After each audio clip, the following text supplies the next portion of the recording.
I wasn't looking for this. I was cataloging a donation late 19th century atlases, the kind that smell like dust and glycerin, pages so thin you can see your fingers through them.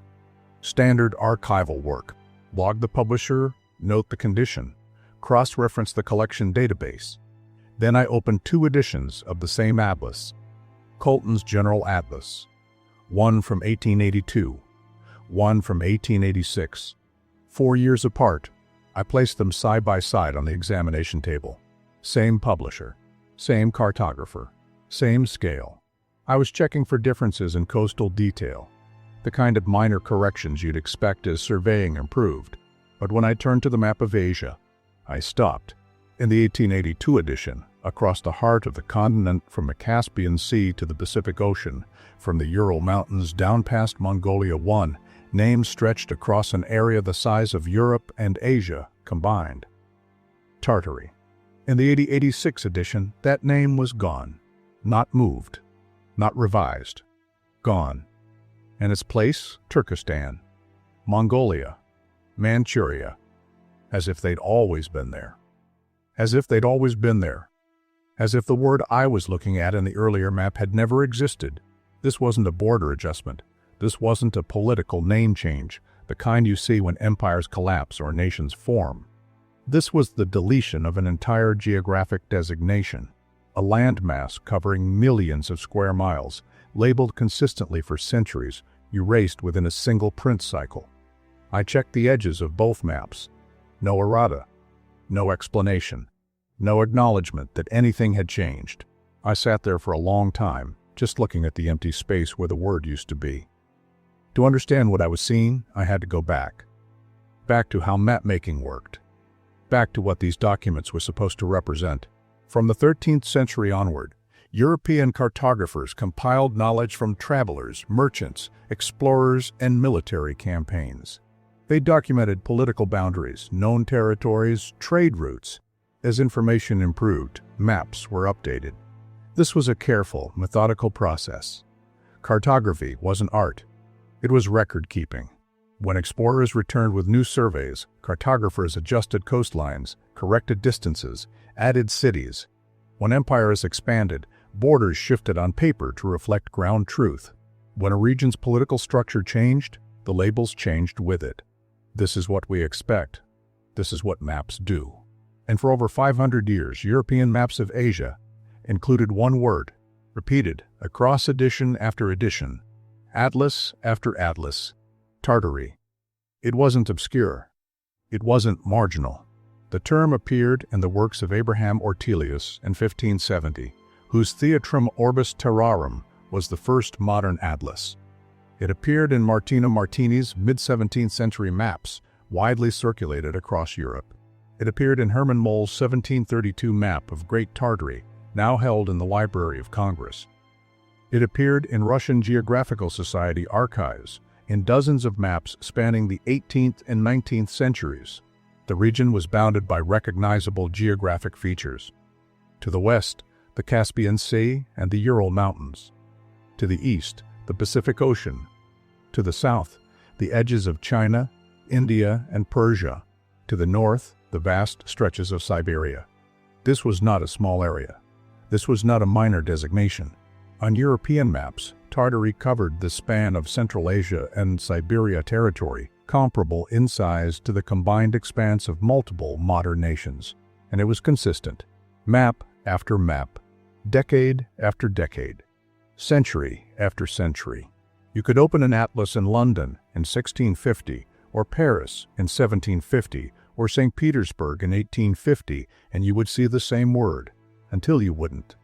Because by the turn of the 20th century, Tartary no longer appeared on new maps. Not in any atlas, not in any geography textbook, not in any official document. The sources I found noted almost in passing that European knowledge of the region had been scarce and fragmentary until the 19th century, that the area had been subdivided on maps into regions like Chinese Tartary and independent Tartary, that these were merely conveniences, vague terms applied to territories Europeans didn't fully understand. But if that were true, why did it take 300 years to correct the terminology? And why, when the correction finally came, Did it happen all at once? I went back to the Colton atlases. 1882, Tartary spans the continent. 1886, Tartary is gone. Replaced by Turkestan, Mongolia, Manchuria. 4 years. I pulled every 19th century atlas I could access. I requested scans from other institutions. I cross-referenced dates. In 1870, Tartary still appeared on most European maps. By 1890, it had vanished from all of them. This wasn't a gradual fade. This wasn't the slow evolution of terminology that happens when one empire absorbs another, or when explorers fill in blank spaces. This was replacement. Sudden. Complete. I found a map by Herman Moll from 1732. A map of Great Tartary. Clear, detailed, bounded. I found maps from the 1780s showing subdivisions, Muscovite Tartary, Chinese Tartary, independent Tartary, but the umbrella term remained. I found an 1850s Russian map in the Geographical Society archives with the same designation. Then I found the Ortelius Atlas from 1570, Tartaria, and the Martini maps from the 1600s used across Europe for decades. Same term. 300 years? Multiple cartographers. Multiple nations. Multiple cartographic traditions, all using the same word. And then, within 20 years between 1870 and 1890, every major European mapmaker stopped using it. I tried to trace the decision. I looked for Geographical Society meeting notes, editorial correspondence, publisher announcements, anything that would explain the shift. There was nothing. No debate in the archives. No documented decision. No explanation in the map legends or atlas forewords. The term simply stopped appearing, and the new terms, Turkestan, Mongolia, Manchuria, were printed as if they had always been there. I kept coming back to the same question. If this was just the correction of European ignorance, if Tartary was merely a placeholder for regions Europeans didn't understand, why did the most educated cartographers of the 16th, 17th, and 18th centuries continue to use it? These were men who revised their maps constantly, who documented every new voyage, every new treaty, every shift in power. They knew Russia was expanding eastward. They knew the Qing dynasty controlled Manchuria. They knew the Khanates of Central Asia existed as distinct political entities, and yet they kept printing the word Tartary for 300 years, until they didn't. I sat in the archive reading room, surrounded by maps that no one had requested in decades, and I realized I wasn't looking at a correction. I was looking at an elimination. I had to step back. I had to stop asking what Tartary was and start asking what the word did.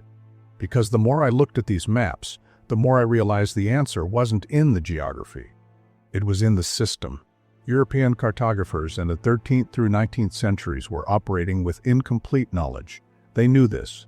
Their maps explicitly marked regions as unexplored, coastlines as approximate, interiors as speculative. When they didn't have detailed information about a region, when reports were fragmentary, when political structures were unclear, when territorial boundaries shifted or couldn't be verified, they used umbrella terms. Tartary appears to have functioned as one of these terms. The word itself seems to have originated around the time of the Mongol invasions in the 13th century. It was associated loosely with the Tatars, the Turkic and Mongol peoples who swept across Asia and into Europe. But the connection was vague. The sources I examined showed no direct link to a specific ethnic group or political entity. No Tatar state called itself Tartary. No Khan claimed the title. It was a European designation, a way of organizing space on paper when the information coming back from that space was incomplete. But here's what doesn't fit. If it was just a placeholder, just a term for region we don't fully understand yet, it should have been replaced gradually, as knowledge improved, piece by piece, region by region. Instead, it persisted for centuries, even as Russian expansion pushed eastward through Siberia in the 17th and 18th centuries, even as the Qing dynasty consolidated control over Manchuria and Mongolia, even as European explorers and traders brought back detailed reports from Central Asia. The maps did change during this period. I could see it. Subdivisions appeared. Muscovite Tartary, Chinese Tartary, independent Tartary. So there was differentiation. The cartographers recognized distinctions. They knew these weren't all the same place, the same people, the same system. But they kept them under a unified framework. Why? What held that framework together when everything around it was shifting? I started looking at what defined the boundaries of Tartary on different maps. In some editions, it extended to the northern borders of China. In others, it reached the edges of Persia and India. In some, it included parts of what would later be called Outer Mongolia. In others, it stopped at the Siberian expanse. The boundaries were flexible, but they weren't random.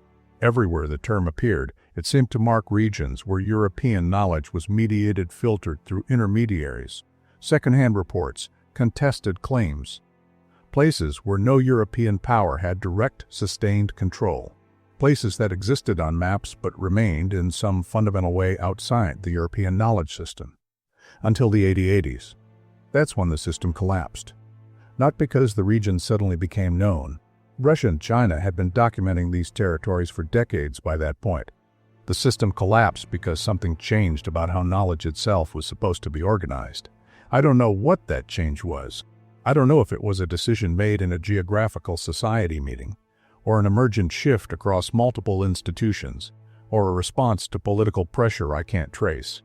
But I know the result. By 1890, every map printed in Europe used the new terms. Turkestan, Mongolia, Manchuria, defined by nation-states, imperial claims, administrative boundaries. Tartary, as a category, ceased to exist, and with it, whatever knowledge had been organized under that name. I made a timeline. 1732, Herman Moll's map. Great Tartary spans from the Urals to the Pacific. 1780s, French and British atlases show subdivisions, but the umbrella term remains. 1790s, same pattern. Muscovite Tartary, Chinese Tartary, independent Tartary, all still under the larger designation. 1850s, Russian imperial maps still use the term, even as they document specific territorial claims in Siberia and the Far East. 1860s, the same. European atlases, Russian atlases, even some Chinese sources translated into European languages, Tartary persists. 1870, still there. 1880, still there. 1880, still there. 1885, the Colton map I found, one of the last. 1890, gone. I checked maps from other publishers, other countries. The pattern held. In Germany, in France, in Britain, in Russia, the term disappeared within the same narrow window. Different cartographic houses, different editorial teams, different national perspectives.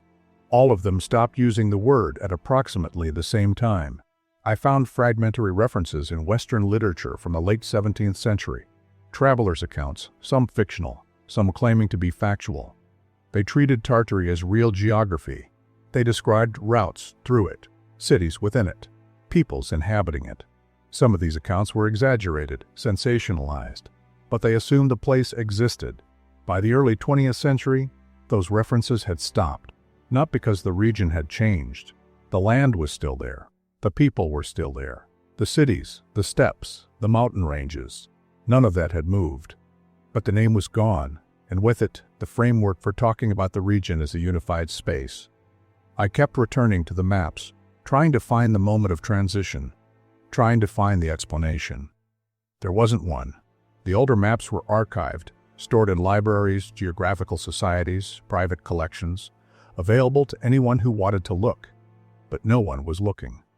The new maps replaced them in classrooms, in government offices, in homes. Within a generation, the term had been forgotten by everyone except archivists and historians of cartography. And even among them, it was treated as a curiosity, an outdated term, a relic of a time when Europeans didn't know any better. No one asked why it had lasted so long. No one asked why the replacement had been so sudden. No one asked what had been organized under that name, and whether any of it had been lost when the name disappeared. I kept thinking about the boundaries. In some maps, Tartary extended to the edges of India and Persia. In others, it stopped short. In some, it included parts of northern China. In others, it was separate. The flexibility bothered me. If this was just ignorance, you'd expect the boundaries to be vague, inconsistent, contradictory. But they weren't contradictory. They were variable, as if the term wasn't describing a fixed territory but a relationship, a way of marking what was known versus what was mediated, what was controlled versus what was contested.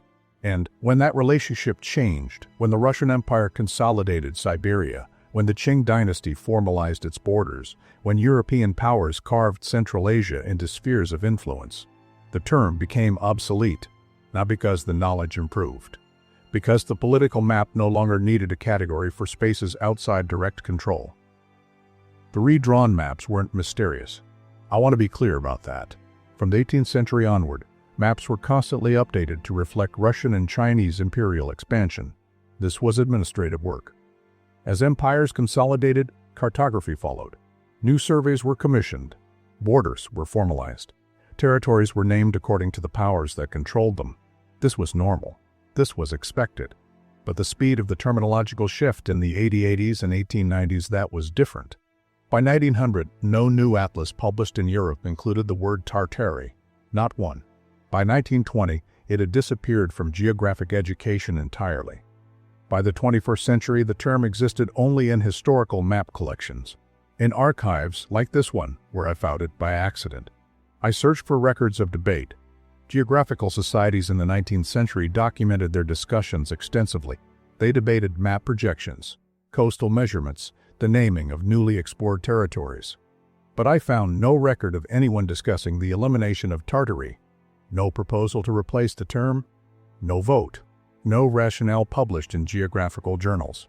The new terms Turkestan, Mongolia, Manchuria simply appeared in map legends and atlases, as if they had always been there. And the old term was never mentioned again. This is how things disappear, not through destruction, through replacement. Old maps were archived, carefully preserved in libraries and institutions. They're still there. I've been looking at them for months, but they stopped being referenced. New maps were treated as corrections, not substitutions. The language shifted. Outdated terminology became the default explanation for why the old maps used different words. No one had to forbid the term. No one had to burn the atlases or censor the archives. They just stopped printing it, stopped teaching it, stopped using it in any official capacity. And within 2 generations, it was forgotten. I kept thinking about what that means. A territory covering millions of square miles, labeled on European maps for 600 years, used by cartographers, scholars, travelers, diplomats, and then within a span of 20 years, erased from collective memory. Not because the place ceased to exist, because the system that organized knowledge about that place was replaced by a different system, and the new system didn't include a category for what the old one had named. What happens to the knowledge organized under a name when the name stops being used? What happens to the records filed under that designation when institutions stop checking those files? What happens to the history of a region when its primary geographic identifier is removed from all new documents and no one thinks to explain why? I don't know if this was intentional. I don't know if there was a coordinated decision, or if it happened organically across multiple institutions responding to the same pressures. I don't know who, if anyone, decided that the term should disappear. But I know it did. And I know that when it disappeared, something went with it. Some continuity. Some way of understanding the region that doesn't fit into the borders we use now. Because the maps we use today show nation-states with fixed boundaries. They show administrative divisions. They show territories defined by the governments that claim them. They don't show systems that cross those boundaries. They don't show regions defined by relationships instead of borders. They don't show spaces that existed outside the logic of empire. And Tartary, whatever it was, seems to have been that kind of space. Until it wasn't allowed to be anymore. I've been working with historical documents long enough to know the limits of what I can claim. I can tell you what I found in the archives. Tartary existed as a cartographic designation for over 600 years. It appeared on maps produced across Europe, from the 14th century through the late 19th century. It covered an area comparable to a continent Central Asia, Siberia, stretching from the Caspian Sea to the Pacific Ocean. The term was used by respected cartographers: Ortelius, Martini, Moll, Institutions like the Russian Geographical Society archived maps with this designation. It appeared in atlases, travel literature, geographic scholarship, and then, within a single generation in the late 1800s, it disappeared. The replacement was total. By 1900, no new European map used the term. The territories it had described were relabeled Turkestan, Mongolia, Manchuria, defined by the empires that claimed them. This happened at the same time that Russia and China were consolidating imperial control over these regions. Administrative reorganization, border formalization, the transformation of contested spaces into governed territories. The timing isn't coincidental, but I can't tell you it was coordinated. I found no documentation of a decision to eliminate the term, no record of why the change happened when it did. I can tell you the archives still contain the original maps. You can request them. You can see the word printed there, clear and deliberate, on documents that once shaped how an entire continent was understood. But there's no institutional memory of why the term was used for so long. No explanation of why it was abandoned. No acknowledgement in any geographic text I've found that this shift even occurred. What I can't tell you is what Tartary actually referred to beyond the cartographic convention, whether it described a real political or cultural unity, or whether it was always just a European placeholder for regions they couldn't fully categorize. I can't tell you what knowledge or identity might have existed under that umbrella, what the people in those regions called themselves, how they understood the spaces they lived in before European maps imposed different names. I can't tell you why the transition was so sudden after centuries of stability. What triggered it? Who decided it? Whether it was a bureaucratic inevitability or a deliberate act of historical revision. I can't tell you whether anything was deliberately obscured or whether it was all just administrative absorption, the colored replacement of one system with another, with no ill intent, no conspiracy, just the ordinary process of empires remaking the world in their image. What I can tell you is that it happened. And I can tell you that we live with the consequences, because the way we understand historical geography now is built on the maps that replaced Tartary, the borders we accept, the nations we recognize, the regions we name. They all come from that late 19th century reorganization. We trust those maps because they feel inevitable, because they match the political reality we grew up with. But maps aren't neutral. They never have been. They reflect power. They reflect what knowledge systems are allowed to persist and which ones are quietly replaced. They reflect decisions about what gets named, what gets remembered, what gets archived but never referenced again. And if a designation the size of a continent can be erased from collective memory within a single generation, with no explanation, no debate, no record of why it mattered, or what was lost, then we have to ask, what else has been replaced the same way? What other terms have disappeared from our maps and our language? What other ways of organizing knowledge, of understanding space and history have been archived and forgotten? Not destroyed, just made irrelevant. Made obsolete, until no one remembers they ever existed. I keep coming back to the two Colton atlases, 1882 and 1886, 4 years apart. I've looked at them so many times now that I've memorized the differences, the way the lettering changes, the way the borders are redrawn, the way a single word, stretched across millions of square miles, is replaced by 3 smaller words, each contained within neat territorial boundaries. It's such a small change on paper. Just ink, just nomenclature. But when I place the two maps side by side, I can't stop thinking about what that change represents. Every map is a choice about what to name, what to show, what to remember. We accept those choices without question because they feel inevitable, because the maps we grow up with match the world we're told exists, but they don't have to. The 1882 map is just as real as the 1886 map. Both were drawn by trained cartographers. Both were published by reputable houses. Both were used to teach geography, to plan routes, to understand the world. But we only remember one of them. The other is here, in the archive, waiting for someone to request it. Most people never do. I put the maps back in their cases. I file them under their catalog numbers. I return them to the climate-controlled storage where they've been kept for over a century. And I think about the silence. Not the silence of conspiracy. Not the silence of cover-up. The silence of things we stopped saying because we stopped needing to say them. The silence of names that fell out of use because a different system replaced them. The silence of knowledge that still exists, technically, in archives and libraries, but that no one thinks to look for anymore because we've forgotten it was ever there. I close the archive for the night. Turn off the lights. Lock the door. And I carry the question with me. What else have we stopped seeing because we stopped saying its name?